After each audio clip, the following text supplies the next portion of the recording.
A bad case of stripes, vocabulary lesson. Here, some of you have not heard of chickenpox. It was a very contagious and itchy rash. Have you ever heard of chickenpox?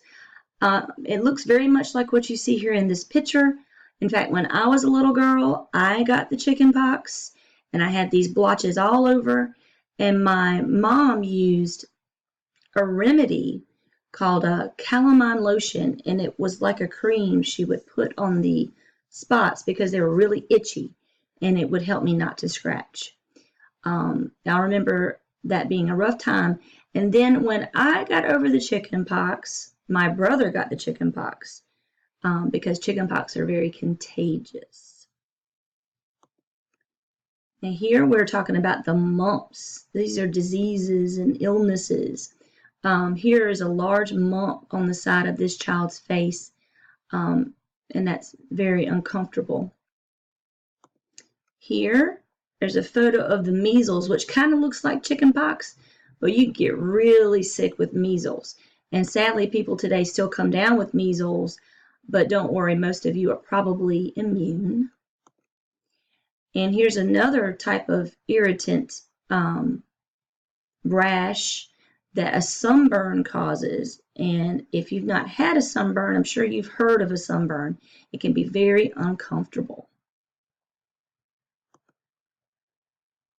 So now we're going to talk about our learning objective.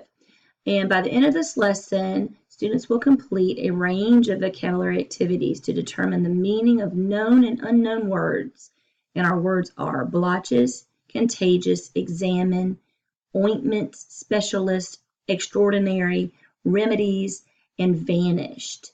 And they will complete these with 100% accuracy as measured by the teacher's answer keys.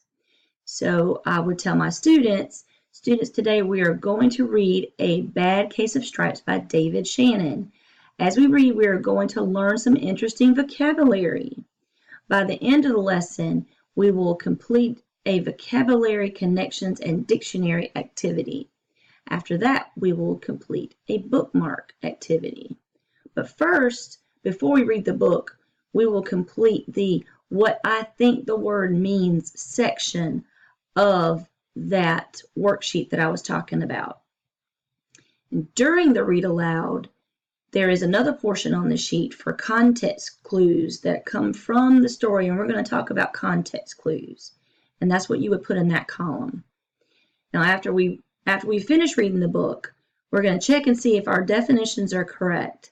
And then we will work in groups of 5 for the dictionary portion of the activity.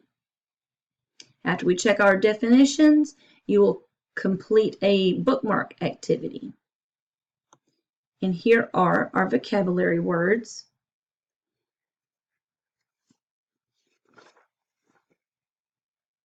As you can see here. And this is the worksheet for those vocabulary words. And before we read the book, I want the students to fill in what they think the word means. And what that might look like is this. I would tell them blotches, and I would read, Karen has dark blotches all over her face. Now this is a clue to what this word blotches may mean.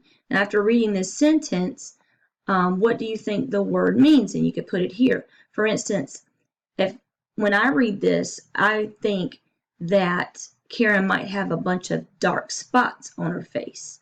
So I would put spots on the face. And then here for contagious, I would read the sentence, parents are worried that Thomas could be contagious and they don't want their kids to catch the flu. So Thomas is sick with the flu and they don't want their kids to get the flu.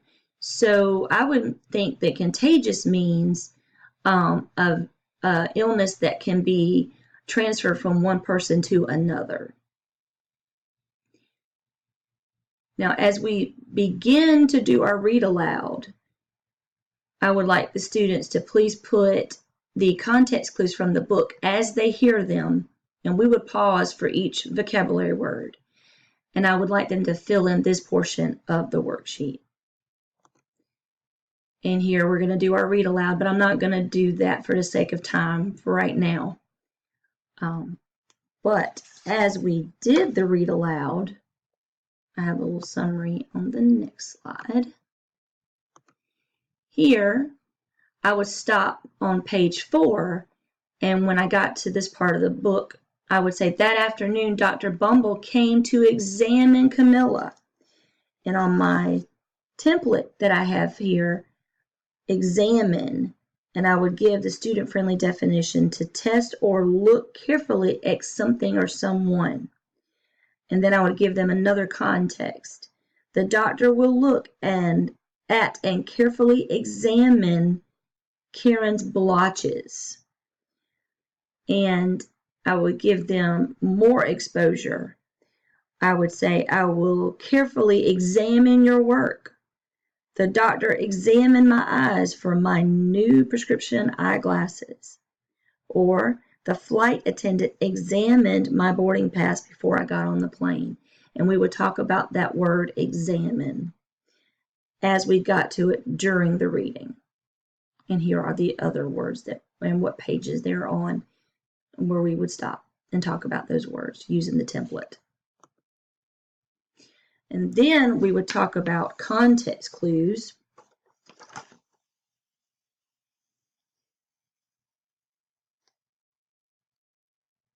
And I would review context clues, and I would say to the students, context clues hint the meaning of the unknown word in a paragraph or sentence. Sometimes the meaning is stated before or after the word. Sometimes the clues are in the same sentence as the unknown word. And we would continue to go over this portion.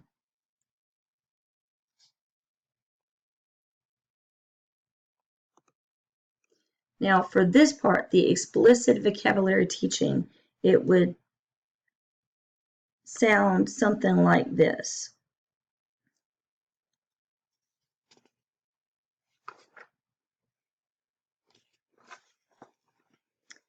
I would say blotches, and then I would have them say it back, blotches. And then we would say, or I would say, blotches are dark colored spots, especially on the skin. When I had the chicken pox, I had bright red blotches all over my skin.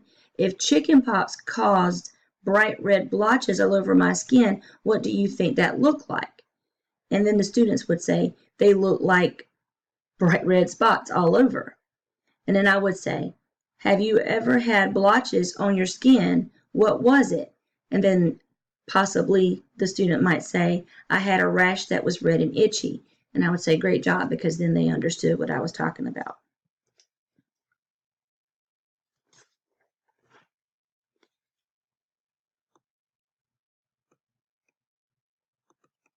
And then here we have the student-friendly definitions that we would use as part of this vocabulary, explicit vocabulary instruction.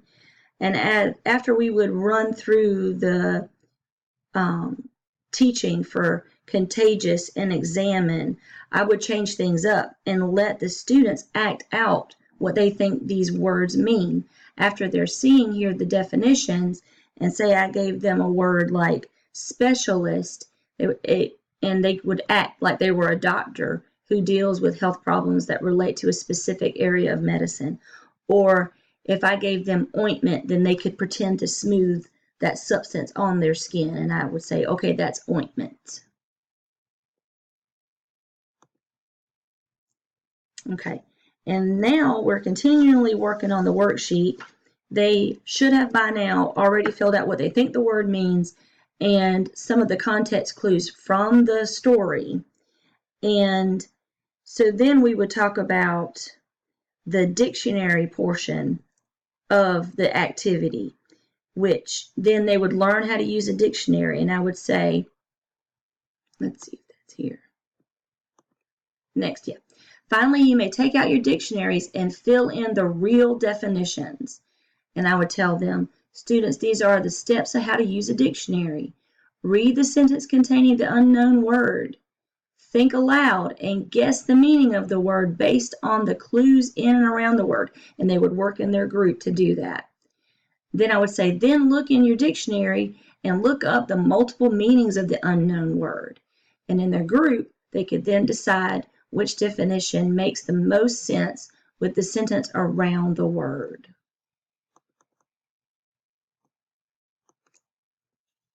All right, and here's the reflection and closing.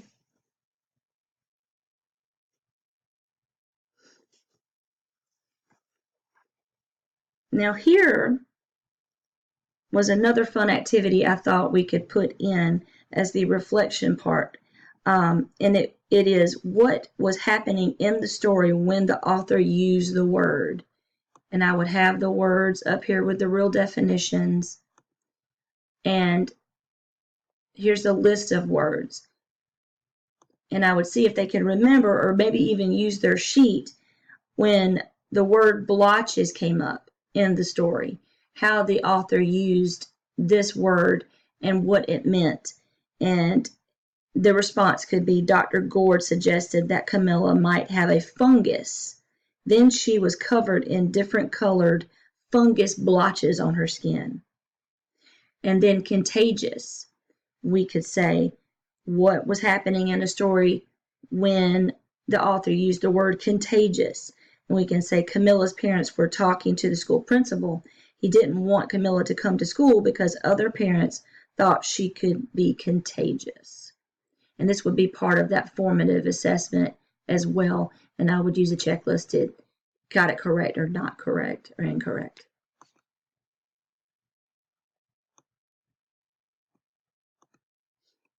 Okay. Continually going through our closing. This would be our summative assessment. I would say, let's see what you've learned. This is a bookmark that you may color and design however you like. But first, I want you to write the new word that you've learned on the blank. Then, write what it means and describe what it's like. And after you've completed your bookmark, you may cut it out along the dotted line and paste it together. Don't forget to write your name on the bookmark. And here I would explain that the solid line is where they fold it after they've cut it out around the dotted line. And I would be careful to make sure they were being safe with the scissors.